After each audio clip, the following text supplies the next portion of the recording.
Au début, je vous ai dit, tout le monde n'est pas... Vous savez, des fois, il y a des gens qui quittent l'église parce que quelqu'un a donné une prophétie qu'il est sorcier. Ils quittent l'église. Regardez-moi. Vous savez combien de fois, moi, on m'a attrapé sorcier? On m'a attrapé sorcier dans la maison de mes propres parents. C'est ce jour-là que j'ai haï Dieu. C'est à partir de ce jour-là que quiconque me parlait de Jésus, je le tapais. Même s'il était plus âgé, parce que j'avais une force physique. Je revenais de jouer avec des amis au Nintendo. Comme on disait à l'époque, Toko Chica. Et quand j'arrive à la maison, les gardes me disent, papa a dit, va au salon. Je dis, moi. Parce que c'était dans la maison de mon père, mais un salon pour lequel tous les enfants avaient le droit d'entrer, sauf l'enfant né dehors, c'est-à-dire moi. Moi, j'ai grandi en n'entrant jamais dans la chambre de mes parents. Quand j'entre dans ce salon-là, frère, ma foi, je vois des gens en prière. Et moi, je ne savais même pas c'est quoi le parlant là. Si je ne connais pas la prière du Notre Père, c'est le parlant là que je vais connaître. Quand il dit, moi je dis, c'est quoi encore ces histoires, ces conneries là, c'est quoi? Et puis j'entends seulement que tous les enfants s'agenouillent. Oh, moi aussi je m'agenouille. Lui reste, les autres élevez-vous. Je dis, oh.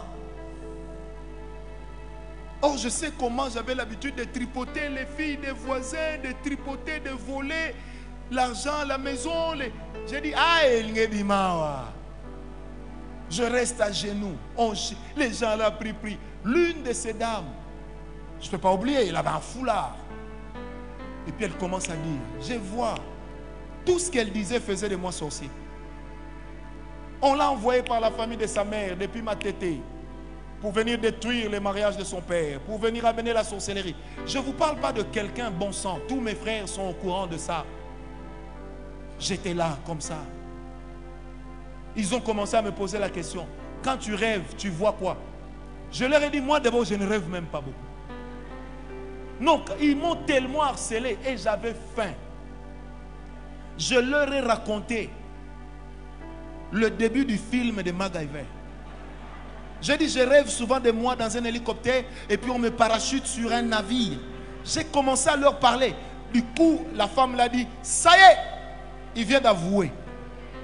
Et puis, sors, quand on lâche, je reviens. Sors, quand on lâche, à un moment, je n'en pouvais plus. Sors, je suis tombé. J'ai commencé à ronfler. Et elle était là en train de dire, voilà, ils sont venus le prendre pour l'amener. Personne n'était venu me prendre pour m'amener nulle part. Frère, quand je me suis levé, on a commencé à me dire, tu vois, maintenant tu es délivré. Maintenant tu es devenu enfant de Dieu. Comme tu n'es pas baptisé catholique, tu avais la queue. Maintenant, on vient de couper la queue. Et j'étais en train de dire merci. Quand je suis sorti du salon de mon père, j'ai dit, toi, Jésus, là, le jour où je t'aurai. Je l'ai dit avec des larmes. J'avais tellement mal. Et j'ai commencé à me méconduire à un point incroyable. Incroyable. Jusqu'au jour où, en 1990, on a un appartement à Bruxelles. Je suis en train de monter dans l'appartement. Il y a une femme qui me voit. Elle me dit, Yo Mwana Bea. C'est ça le nom de ma mère. Vous savez, ma mère et moi, on n'avait pas beaucoup d'années d'écart. Parce qu'elle m'avait eu dans une tendre jeunesse. Yo Mwana Bea. Déjà, je détestais le nom de ma mère. Je détestais ça. Et j'avais une vision qu'un jour, je dois tuer cette femme de mes mains. Et je dois lui couper la gorge d'ici vers là. Il faut que son sang coule. Et je le disais comme ça, puis je ferais. Vous voyez jusqu'à quel point une âme blessée peut devenir dangereuse.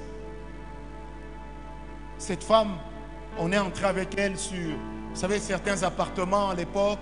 Vous avez la toilette de l'intérieur, mais vous avez aussi la toilette du couloir pour tous ceux qui sont visités dans le hall. Quand on entre là-bas, je commence à faire, on peut commencer, non?